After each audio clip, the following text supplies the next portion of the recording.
The coffee was wrong. Again. I didn't need to look up from the quarterly earnings report to know Julian was glaring at me. The air in the corner office turned thin, the kind of tension that usually preceded him throwing a Mont Blanc pen across the room. "It's 2 degrees colder than usual. Chloe," he said, his voice a low thrum of irritation as he adjusted the cufflinks I'd picked out for him that morning. Platinum. Understated. Just like he liked everything except his temper. "And you forgot the stevia. Since when do you forget the stevia?" "I didn't forget," I replied, finally looking at him. My tone was flat, bored. 8 years of working for Julian Sterling had sanded down my patience into something sharp and unyielding. "You switched to monk fruit last Tuesday after Madison sent you that article about gut health. Page 4 of your daily briefing. Highlighted in yellow." He waved a dismissive hand. Already over it because he expected me to anticipate his micro shifts in personality. "Fine. Whatever. Reschedule the Hamptons trip. Madison wants to push it to next weekend because her sorority sister is having some absurd yacht party." I closed the folder in front of me, the thwop off the heavy paper loud in the sudden silence. "I can't." Julian paused mid-knot on his tie. A Windsor knot. Because anything less was for people who rode the subway. He turned his full attention to me, his blue eyes narrowing. "Excuse me? I can't reschedule the Hamptons trip," I repeated, enunciating slowly. "Because, as I outlined in the email I sent you 2 weeks ago, which you read and ignored, and mentioned in the staff meeting yesterday, which you also ignored, today is my last day. I don't work for you after 5 o'clock. Julian, that makes me unavailable to rearrange your social calendar." For a second, the only sound was the hum of the servers downstairs. Then he laughed. It was a short, sharp bark of disbelief, completely devoid of humor. "That's funny. Really? Who put you up to this? Is this Harris's idea of a joke? Or did you actually get an offer from Goldman? Because if you're angling for a raise, this is a piss-poor negotiation tactic." I stood up. The chair rolled back silently on its casters. "I'm not angling for anything. I'm quitting. There's a difference." "Bullshit," he snapped, moving toward his desk. He started shuffling through the pile of contracts I'd left in perfect order. "We're in the middle of the Callaway merger. You don't just leave. Who's going to manage the due diligence paperwork? Who's going to handle the board's travel logistics? You think I have time for this? I've prepped the transition docs for the temp agency," I said, staying calm because losing my temper was exactly what he wanted. It would give him an excuse to dismiss me as emotional. Page 3 of the same email. Everything is highlighted, even the login for the secure server. "The new girl starts Monday." He slammed his palm on the desk. "I didn't approve a new girl. I don't want a new girl. I want you. You know how I work. You don't see me spending 3 months training some Harvard sophomore who doesn't know a PL from a hole in the wall. Maybe you should learn how to train someone. Julian," I said, grabbing my bag. "Or maybe you should learn how to use Outlook. Either way, it's not my circus anymore." The door to the private elevator opened before he could respond. Madison Clark swept in, smelling like a mixture of gardenias and old money. She was wearing a cream-colored coat that probably cost more than my annual rent, and her hair was blown out to a level of perfection that suggested she hadn't moved her head for 6 hours. "Jules, baby," she cooed, ignoring me completely. She draped herself over his shoulders, peering at the mess on his desk. "Why are you still working? We have the fitting at Bergdorf's in an hour. I need you there. I need a man's opinion on the lace. I'm dealing with a glitch in the system," Julian muttered, shooting me a look that promised retribution. "A minor administrative hiccup." Madison finally glanced at me, her nose wrinkling slightly as if I were a stain on the carpet. "Oh, Chloe, you're still here? I thought today was, what do you call it, your last day?" She laughed, a tinkling sound that grated on my nerves. "Don't worry, Jules. I told Mother that your little assistant wouldn't be a problem. We'll find someone else." Maybe one of the girls from my club? Someone who understands fashion.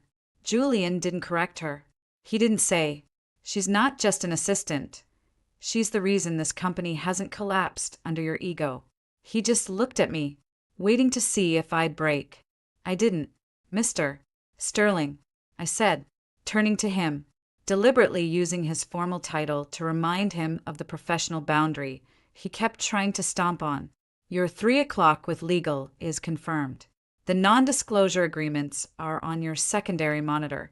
The car is downstairs for you and Miss Clark. Cancel the 3 o'clock."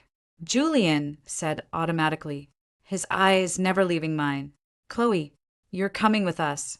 Madison needs someone to hold her bags and give feedback on the embroidery. It's part of your job." There it was, the final straw. Not the 80-hour weeks. Not the verbal abuse. Not the fact that I'd missed my grandmother's funeral because he needed a flight plan changed. It was being asked to be a pack mule for the woman who was currently draped over his arm like a particularly expensive scarf. "I quit at 5 p.m. Mr. Sterling," I said, my voice cutting through Madison's, whining about satin versus silk. "I don't work for you after that. Holding your fiancé's shopping bags isn't in my job description. Nor is it in the severance package I'll be discussing with HR tomorrow morning." Madison gasped. "Did she just—" "Jules, did you hear her?" "She's talking back." Julian's jaw tightened. He stepped away from Madison, closing the distance between us. He lowered his voice, so only I could hear. The charm he used on CNBC evaporating, replaced by something cold and hard. "You're making a scene. Chloe, don't be stupid. Walk out that door now, and I'll blacklist you from every firm in Manhattan. You'll be lucky to get a job filing invoices in Staten Island." I met his gaze, unblinking. "You can try." I turned to Madison, who was staring at me like I'd grown a second head. "Good luck with the lace. Madison, try not to bleed on the samples." I walked toward the door. My heart was hammering against my ribs, but my stride was steady. I reached for the handle. "Bennett."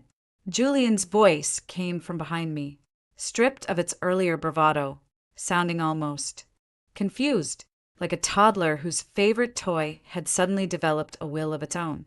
"You walk out that door, and who the hell is going to fix my mistakes?" I paused, my hand on the cool metal of the handle. I didn't look back. Not my problem anymore. I pulled the door open and stepped out into the hallway, letting the heavy wood click shut behind me. The sound echoed down the marble corridor, louder than any explosion. The elevator took forever. I could feel the eyes of the junior analysts peeking over their cubicles.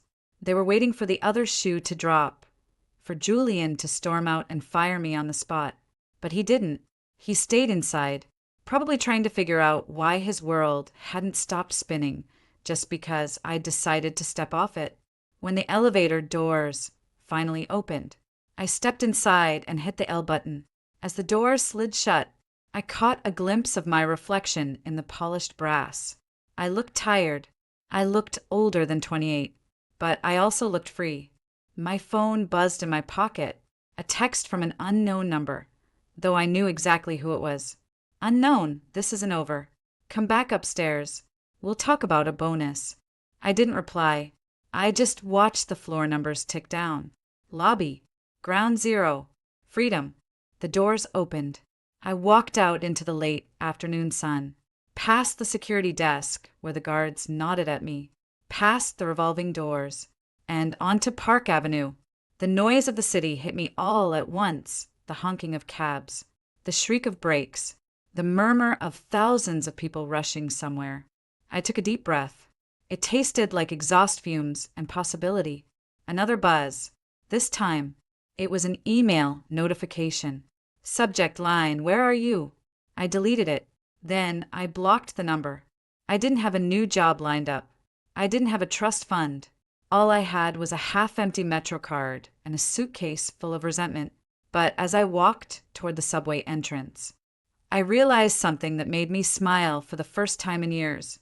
Julian Sterling was currently standing in his multi-million-dollar office, surrounded by his precious mergers and acquisitions, and he was probably staring at his computer screen, wondering why the coffee was still the wrong temperature. And I wasn't there to fix it. The subway stairs were steep. I descended into the gloom, the roar of the approaching train drowning out the ghosts of the last 8 years. As I stepped onto the crowded car, a man bumped into me, muttering an apology. I didn't snap at him. I just held onto the pole and stared at the flickering lights of the tunnel. This was it, the beginning of nothing, and it felt like everything. The silence in my apartment didn't last long. By 9 a.m., my burner phone, the one I'd bought at a bodega on Houston Street, was vibrating on the kitchen counter. Unknown number. I didn't need to guess who it was. I let it ring out. It started again, and again. On the seventh ring, I answered, keeping my voice flat. Bennett. Where the hell is the Schlitz file? Julian's voice was raw, like he'd been chain-smoking or screaming. Probably both. The one on the shared drive. The permissions are locked. I need the leverage points for the call with Chicago at 10. I transferred ownership to Harris's assistant yesterday afternoon. I said, stirring sugar into my coffee. Page 12 of the transition memo. You approved it. I didn't approve shit. He roared, a beat of heavy breathing. You did this. You locked me out. I didn't lock you out. Julian, I logged out. There's a difference. Use your admin password. The admin password isn't working. It says invalid credentials. That's because I changed the protocol. I said, taking a sip. The coffee was cheap, bitter, and perfect. Standard security procedure when senior staff depart. You have the master key. It's in the safe. Combination is your anniversary, the one you share with the company, not Madison. I hung up before he could reply. The phone rang again immediately. I powered it off and tossed it into a drawer. By noon, the fallout was hitting my inbox, the one they didn't know about. My old colleagues were panicking. Slack messages from interns, emails from VPs. Has anyone seen Chloe? Mr. Sterling needs the Q3 forecast. He's yelling about the font size. I spent the morning at a cafe in Brooklyn, reading a library book and watching the world move without me. It was glorious, until the shadow fell across my table. You've got a lot of nerve. I looked up. Julian was standing there in a cashmere overcoat, looking wildly out of place among the laptop-toting freelancers. His hair was slightly mussed, his tie loosened. He looked like a man who'd run a marathon without training. This is a public establishment, I said, marking my page. Unless you're planning to buy the building to evict me, I suggest you sit down or walk away. He pulled out the chair opposite me, scraping it loudly against the floor. People glanced over. He didn't care. You think this is funny? The Callaway deal is hanging by a thread because no one can find the damn appendices. Harris is useless. He couldn't find his own ass with a map. Hire someone competent. Then, I said, that's what HR is for. I don't want someone competent. I want you. He hissed, leaning forward. You know where everything is. You know how I think. You're not just a secretary. Chloe, you're the backbone of this operation. I corrected. Past tense. We had a deal, he said, his tone shifting from anger to something that sounded dangerously close to pleading. You handle the details. I handle the vision. That's how it works. You don't just walk away from a partnership. It was never a partnership. Julian, it was servitude. And the deal is off. He ran a hand through his hair, a gesture of frustration I'd seen 1,000 times. Is this about the engagement? Madison? I raised an eyebrow. What about it? Look, he said, lowering his voice, glancing around to ensure no one was listening. It's a business arrangement. You know that. You've always known that. Madison's family brings capital. We bring the tech. It's a merger of assets, not souls. You're acting like I've betrayed you personally, and that's irrational. I'm not acting irrationally. I said, Closing my book.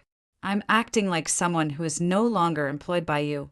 Whether you marry a socialite or a houseplant is irrelevant to me. But you're my right hand. He insisted, as if repeating it would make it true. Who's going to manage the household staff? Who's going to coordinate the charity galas? Madison can barely remember her own zip code. She needs you. I need you. I leaned forward, mirroring his posture. Let me get this straight. You expect me to come back to work so I can plan your wedding to another woman? You want me to pick out the flowers, book the caterers, and then stand in the corner while you say I do to someone who thinks due diligence is a German skin cream? It's just a title. He snapped. A PR move. You're the one who writes the press releases. For Christ's sake, you know the game. I know the game, I said quietly, and I'm done playing it. Find another pawn. Julian. I stood up to leave. He grabbed my wrist. Not hard, but enough to stop me. His grip was trembling. Then who am I supposed to marry? He asked, the words tumbling out in a rush of confusion and genuine bewilderment. It wasn't a threat. It wasn't a demand. It was a question born out of a complete inability to comprehend a world where he didn't have absolute control over every variable, including me. I looked down at his hand on my wrist. Then I looked into his eyes. For the first time in 8 years, I saw something other than arrogance there. I saw a void, a gaping hole where his competence should have been, propped up entirely by my labor. That's not my problem anymore, I said, shaking off his hand. But since you asked, try someone who actually likes you. Or better yet, try liking yourself enough that you don't need to buy a wife to fill the silence. I walked out of the cafe, leaving him sitting at the small round table, staring at the dregs of my coffee. I didn't look back. I didn't need to. I could feel the weight of his stare, heavy with the realization that the glue holding his empire together had just evaporated. My phone, the real one, buzzed as I walked to the subway. A news alert from the Wall Street Journal. Sterling Corporation. Stock slips 4% amid rumors of internal disarray. I smiled, swiped it away, and descended into the noise of the city. Let him figure it out. Let him drown in the details. I was done being the life raft. The next few days were a masterclass in corporate chaos. I didn't have to be there to witness it. The gossip traveled through the industry like wildfire. Julian had gone through 3 temporary assistants. One quit crying after he threw a stapler at her. Another was fired for insubordination when she told him his schedule was physically impossible. The third lasted 4 hours before she requested a restraining order. On Wednesday, I got a call from Harris. The number wasn't blocked. I almost didn't answer, but curiosity got the better of me. Ms. Bennett. Harris wheezed. He sounded stressed. Mr. Sterling needs the access codes to the offshore accounts, the ones you managed. He says you didn't include them in the transition packet. I included everything required by law and standard SEC compliance. I said, smoothly, if Mr. Sterling has lost his personal passwords, he should contact IT, or better yet, try Madison 123. He uses it for everything else. He's very upset, Harris whispered, as if afraid of being overheard. He says if you don't come back, he's going to mention your unprofessional conduct to a few people. It would be a shame if you couldn't work in finance again. There it is, I said. The threat. How predictable. Tell Julian that if he tries to blacklist me, I'll start talking about the discrepancies in the Q2 audit. The one I buried. The one involving the Cayman subsidiary. I'm sure the SEC would love to hear about it. From me.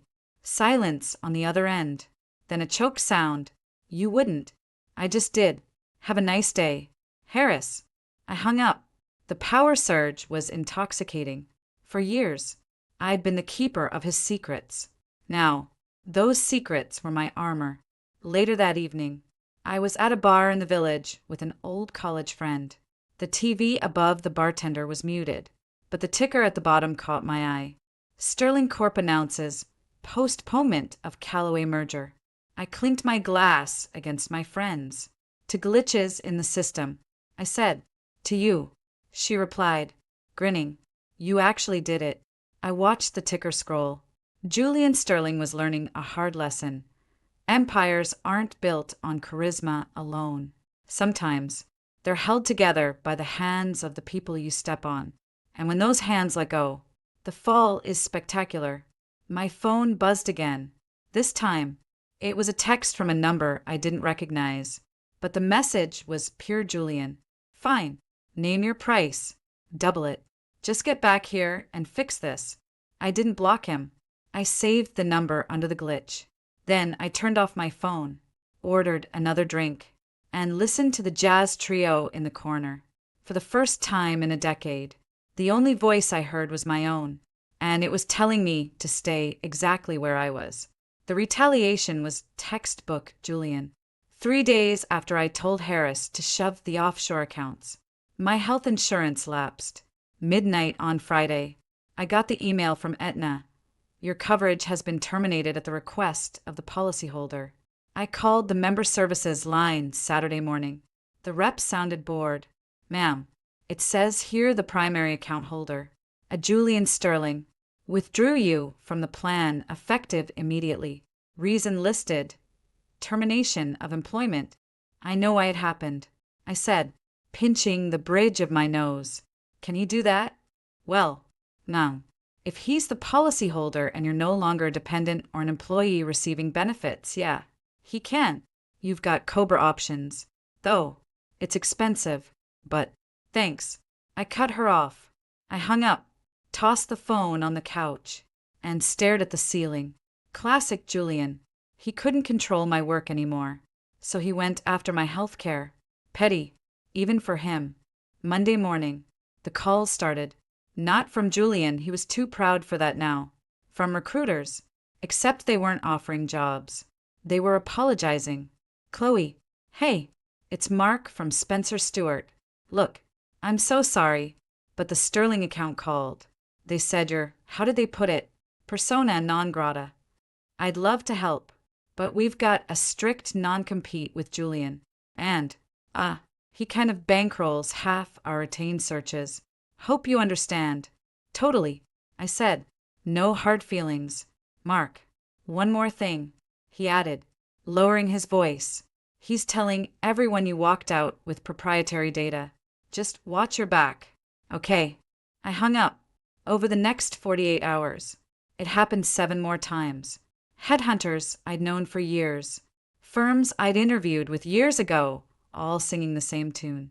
Julian had drawn a line in the sand, and nobody in New York wanted to cross it. Tuesday night, I got a text from an unknown number. Unknown. You're making this difficult. Just take the NDA and the severance. Sign it, and I'll reactivate your benefits. G.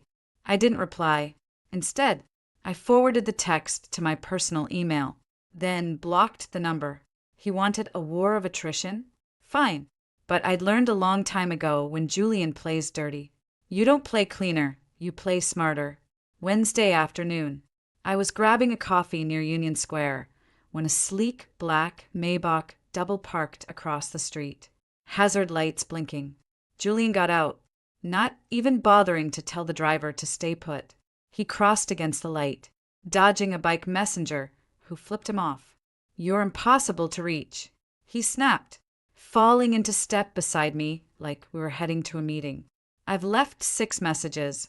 I've been busy, I said, not slowing down, enjoying my unemployment. This ends now. Chloe, I'm not asking. I am telling. Sign the agreement. Take the money. Stop this silent treatment. I stopped walking and turned to face him.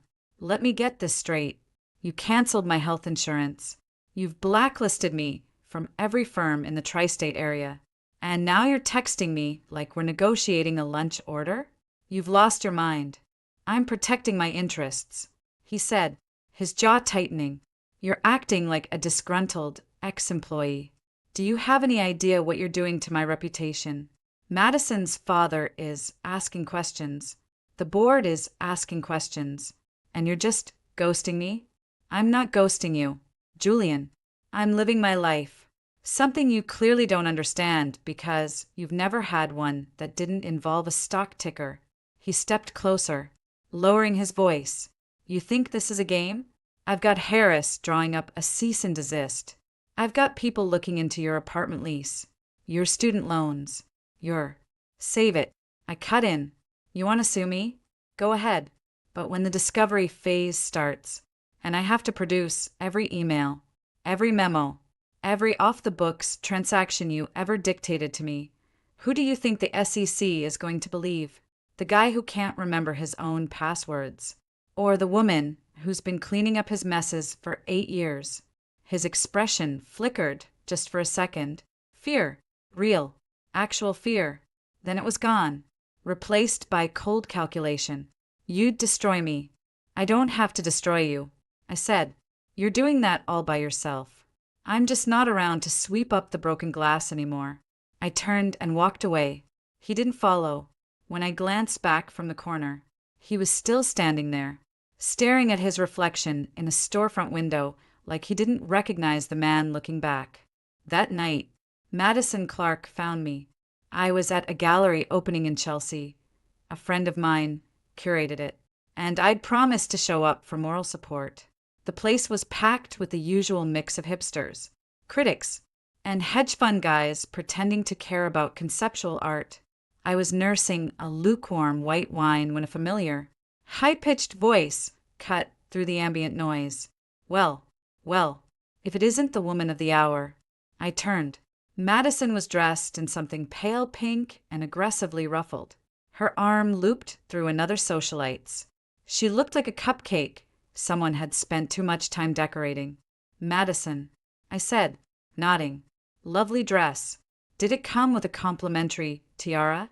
Her smile tightened. Funny. Jules doesn't think you're very funny right now. He's a wreck. Did you know he forgot his own mother's birthday? The one I had to remind him about? Because you weren't there to remind him?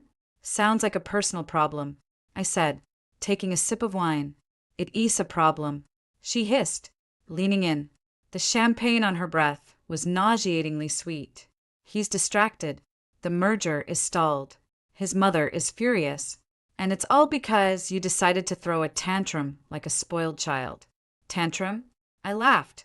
Madison, honey, I worked 80-hour weeks for 8 years, so your fiancé could pretend he was a self-made genius. I filed his taxes. I scheduled his colonoscopies. I told him which fork to use at dinner. And the one time I ask for basic respect, he cancels my health insurance. If that's a tantrum, then yeah, I guess I'm guilty. She blinked, processing. Then her eyes narrowed. You think you're so much better than me, don't you? Because you read books and wear sensible shoes. Newsflash, Jules doesn't respect you. He uses you, just like he uses everyone. The only difference is, I'm the one he's putting a ring on. Congratulations, I said dryly. I hope the prenup is everything you dreamed of. Her hand shot out, grabbing my wrist. Hard. Did you sleep with him? The gallery went quiet. A few heads turned. I looked down at her manicured fingers digging into my skin, then back at her face. She looked unhinged, lipstick slightly smeared, pupils dilated. If I had, I said slowly, he'd probably remember my name instead of calling me the brunette who types fast. Now, let go of my arm before I give these nice people a story they'll actually want to read about in page 6. She released me like I'd burned her. I smoothed my sleeve, finished my wine, and walked toward the exit. Behind me, I heard her voice, trembling but loud enough to carry. You're nothing. Do you hear me? Nothing. He'll replace you by Monday, and when he does, I'll make sure he never even thinks about you again. I didn't turn around. I just pushed through the doors into the cool night air and kept walking. Let her scream. Let Julian stew. The ripple effect was in full swing, and I was just getting started. My phone buzzed as I waited for the subway. A text from Harris, this time from his office line. Harris, Victoria Sterling wants a meeting. Tomorrow, 8 Uhr morgens. The Stanhope. Come alone. And for God's sake, don't tell Julian. I stared at the screen, then typed back. Me. Tell Victoria I charge $500 an hour for consulting now, and I don't do mornings. I hit send, then powered off the phone. The train rattled into the station, and I stepped on, letting the motion swallow the silence. Somewhere uptown, Julian was probably staring at a spreadsheet, wondering why the numbers didn't add up without me. Madison was likely crying into a pillow, realizing her crown was made of plastic. And Victoria was about to learn that the real power in the Sterling Empire had never worn a suit. The train surfaced above ground, and for a moment, the city lights blurred past the window. I leaned my head against the glass and closed my eyes. Let them come. I was ready. The letter arrived via courier at 7 a.m. Thick ivory envelope, embossed with the logo of Lowell. Finch Stern, the kind of stationery that costs more per sheet than most people spend on lunch. I didn't open it. I tossed it on the kitchen counter, next to the bowl of oranges I still couldn't afford to buy when I worked for Julian. By 9, the calls started, not from Lowell or Finch, from Harris. Ms. Bennett, please, you need to come in.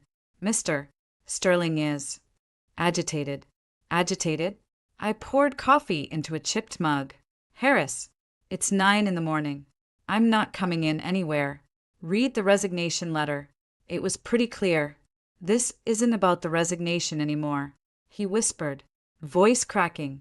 It's about the NDA and the other matters. Mr. Sterling's mother is involved now. She's threatened to freeze the trust if he doesn't resolve the Bennett situation. Whatever that means.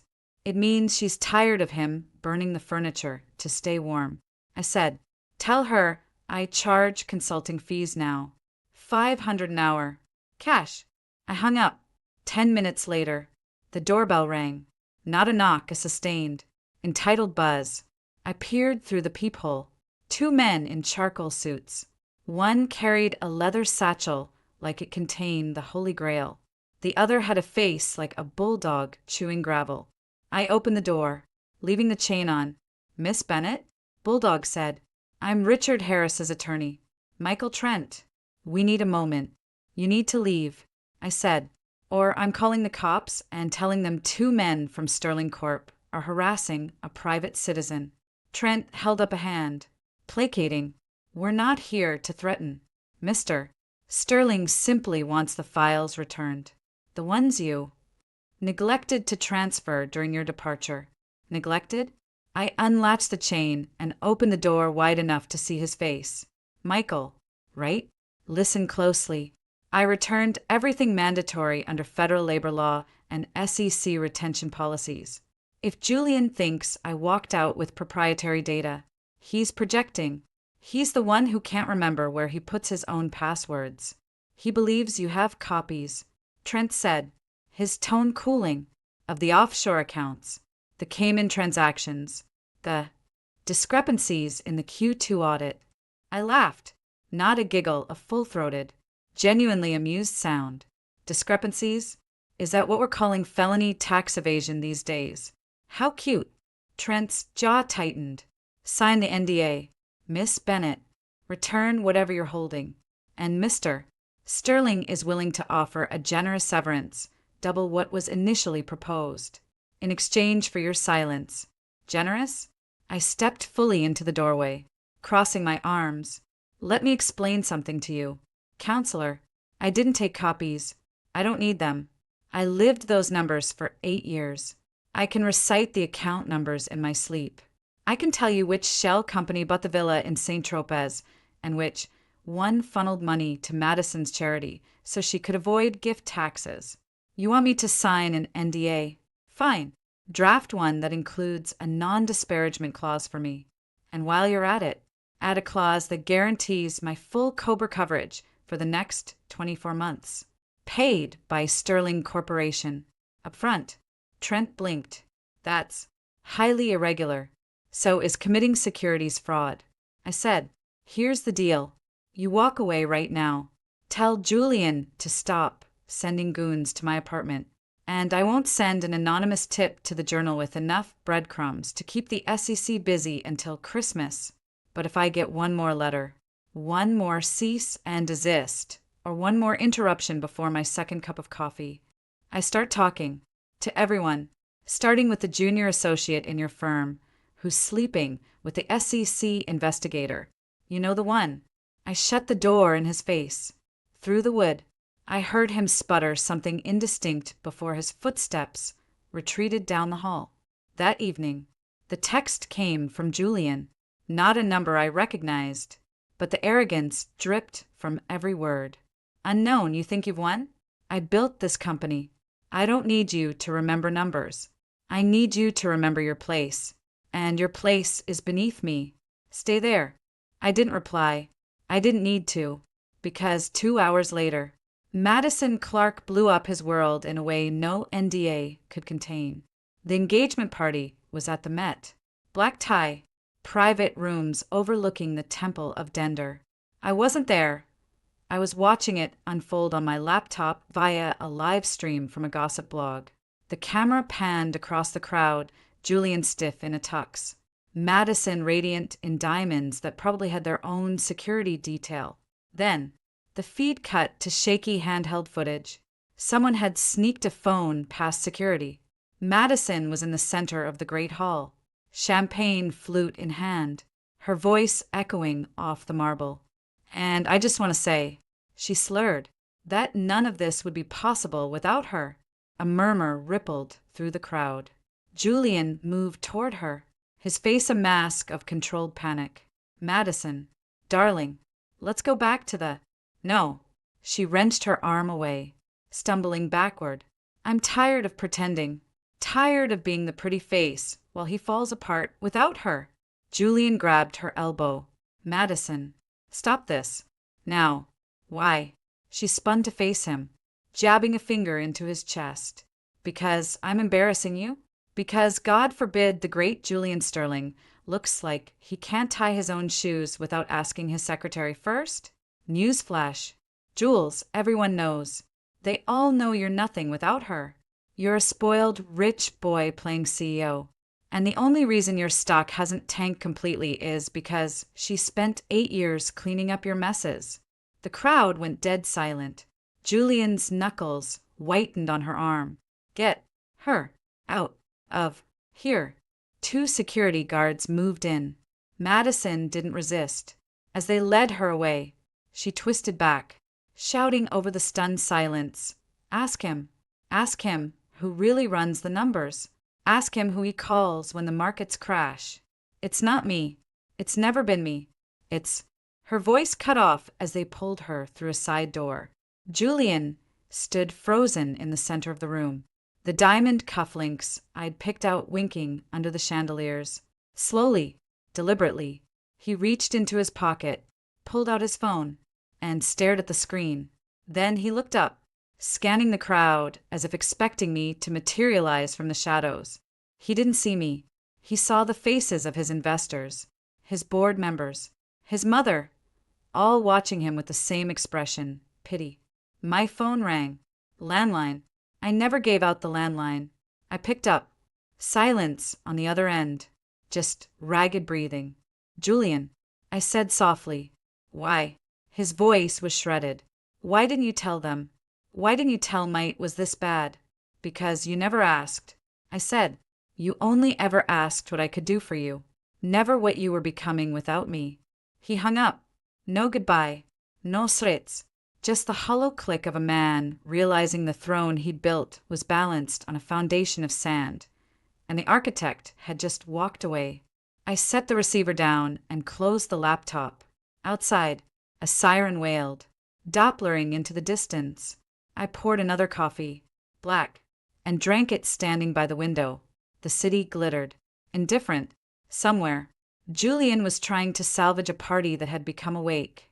Madison was probably in a town car, sobbing into a fur stole. And Victoria Sterling was likely on the phone with her lawyers, drafting a new will that didn't include her son. The unraveling was complete. All I'd done was stop holding the threads. My phone buzzed one last time. A news alert from Bloomberg. Sterling Corp shares plummet 12% after chaotic engagement party. Madison Clark family issues statement distancing themselves from merger. I turned off the phone, unplugged the landline, and went to bed for the first time in weeks. I slept through the night. No dreams of spreadsheets. No Julian shouting about coffee temperatures. Just silence. And in the silence, I realized something. I didn't miss the power. I didn't miss the chaos. I just missed the quiet certainty that I'd been right all along. Tomorrow, I'd start looking for a new job. Something small. Something honest. Something where the biggest drama was a misplaced comma in a manuscript. Not a billion-dollar cover-up. But tonight belonged to the wreckage. And I wasn't cleaning it up. 6 months. 182 days since I walked out of that office. I'd stopped counting somewhere around day 90. When the last of the cease and desist letters stopped coming, and the Wall Street Journal finally stopped mentioning my name in the same breath as Julian's. I was at a small indie press in Dumbo now. Kingfisher Editions. We published poetry, the occasional scathing political memoir, and a lot of debut novels that would never hit the Times list, but would probably outlive the both of us. My title was Acquisitions Editor. It paid a quarter of what I used to make, and I'd never been happier. The morning was quiet. Just me, a stack of unread manuscripts, and a lukewarm latte. My cell buzzed a local number. Not blocked. I almost didn't answer. Then I did. Yeah, Ms. Bennett? A hesitant male voice. Young. It's Connor. From the leasing office at your building? Connor. I vaguely remembered a kid with a clip-on tie and a nervous habit of clearing his throat. What's up? Connor? There's a gentleman here. Says he knows you. He's been sitting on the stoop for about an hour. Refuses to leave. He's not causing a disturbance. Exactly. But he's not a resident. And the policy? Name? Julian Sterling. I leaned back in my chair.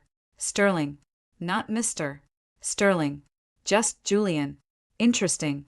Does he look like he's going to cause trouble? No, ma'am. He just looks tired, worn out. Keeps saying he needs to talk to you. I told him I'd call, but he said you wouldn't pick up if you didn't recognize the number. He was right. Of course he was. Julian always knew how to game the system, even when the system was just a building super. Give me 10 minutes. Connor, if he's still there, tell him I'll be down. I hung up. No adrenaline spike. No racing heart. Just a dull sense of inevitability, like spotting a pigeon on a windowsill. You knew it was going to be there. You just wished it would find another ledge. I took the elevator down. The lobby was quiet. Connor was hovering by the mailboxes, looking relieved to see me. He jerked a thumb toward the entrance. I stepped outside. Julian was sitting on the top step, elbows on his knees, staring at the sidewalk. He wasn't in a suit. He was wearing a rumpled button-down, sleeves rolled up, and a pair of khakis that looked like they'd seen better days. No watch, no cufflinks. His hair was longer, slightly greasy, and there were dark circles under his eyes that no amount of sleep could fix. He looked up as I approached. For a second, he didn't say anything, just looked at me like he was trying to reconcile the woman in front of him with the ghost in his head. Chloe, he said. His voice was hoarse, like he'd been shouting or crying, probably both. Julian, I replied, leaning against the brick wall. You're blocking the entrance. Connor's gonna have a fit. He didn't move. I tried, doing it myself. Doing what? All of it. He gestured vaguely at the sky, the street, the world, the reports, the schedules, the travel, even picking out my own ties. Did you know there are like 7 different shades of navy? Who has time for that? I assume you figured it out eventually, I said, or you hired someone who did. He laughed, but there was no humor in it. Hired 3 people. None of them lasted a week. One cried. One told me to get a therapist. The third just stopped showing up. No notice. Just vanished. Sounds like you're cultivating a hostile work environment, I said, crossing my arms. HR usually frowns on that. I don't have an HR department anymore, he said quietly. Not really. After the Madison thing. After the SEC started sniffing around. Mother cut me off. The board forced me out. Sold my shares. I'm just Julian now. Not Sterling. Just Julian. He said it like it was a death sentence. Maybe it was.